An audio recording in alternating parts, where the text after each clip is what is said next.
he swears the night before his mother died, when he was 10 years old, he swears that he heard a banshee screaming. And from what I got from him, it wasn't necessarily a bad thing or a frightening thing, it was more of a warning. Almost like the landscape crying out about the death before it happened. Jesse, Watson.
So the White Hawthorn is a very special place in folklore and Irish mythology, in the sense that they're home to these people that, once again, when I speak of fairy people, I don't mean the kind of good fairies, or the kind of, they're like us. There's good ones, there's bad ones. You read so many stories about, say, people walking home at night on their own in rural locations. The next thing they'll hear full-on Gaelic matches, hurling.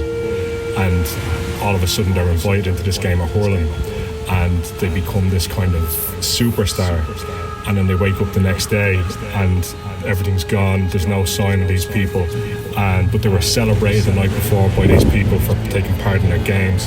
Another big thing in fairy culture, in Irish fairy culture, so kind of what we're talking about, the Hobbs, the kind of fae, is that basically if they invite you to their place and you eat from them or drink from them, that's when they take control of you.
firmly believe that these things are rooted in our kind of unconscious as opposed to our subconscious.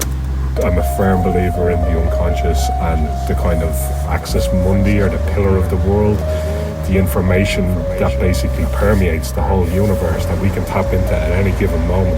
It's just how you go about tapping into that. You know, there's people that take psychedelics and stuff and they have these experiences that basically blow their mind, but it's because they basically kicked the door down. They didn't knock and ask permission to come in. It takes a long time to get into those mind frames where you can go meet gods and goddesses and come back still and take a shower, shit in the shave. You know what I mean? It takes a while.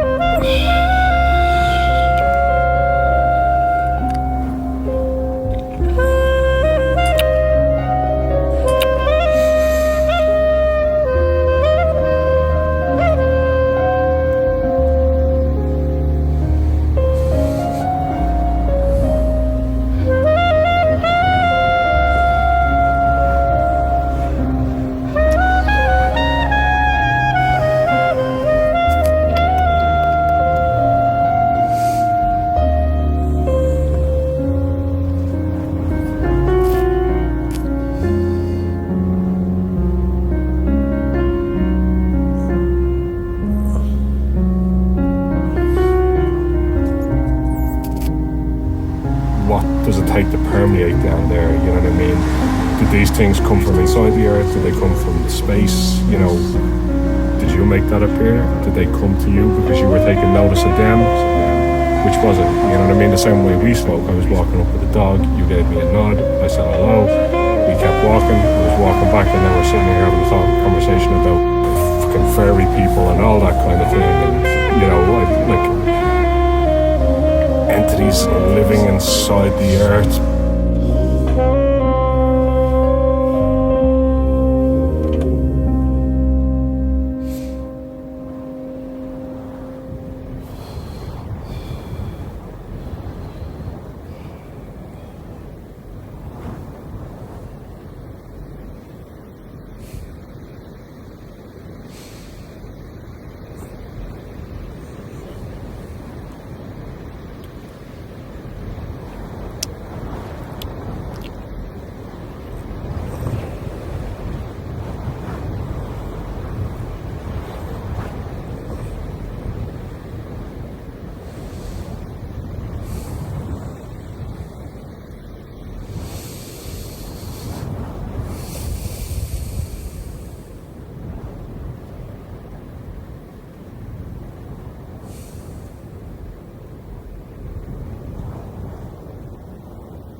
I think they do genuinely look out for certain people, and I'm not sure whether it's because of bloodlines or history, or whether it's just because they can see it. And like you said, it goes back to angels, demons, all those things, you know what I mean? What's coming for you.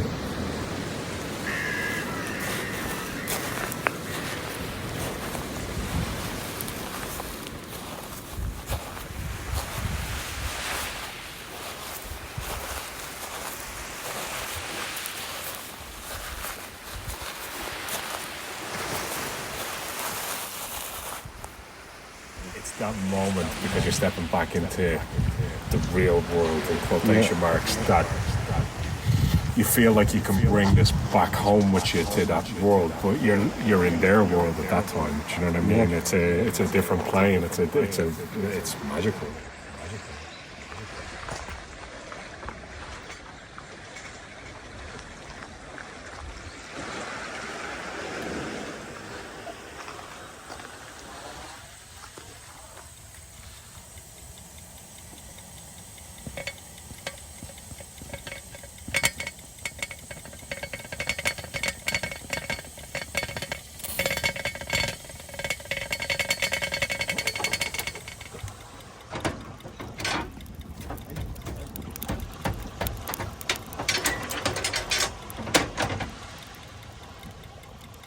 All good. Hi. Firstly, thanks very much for watching.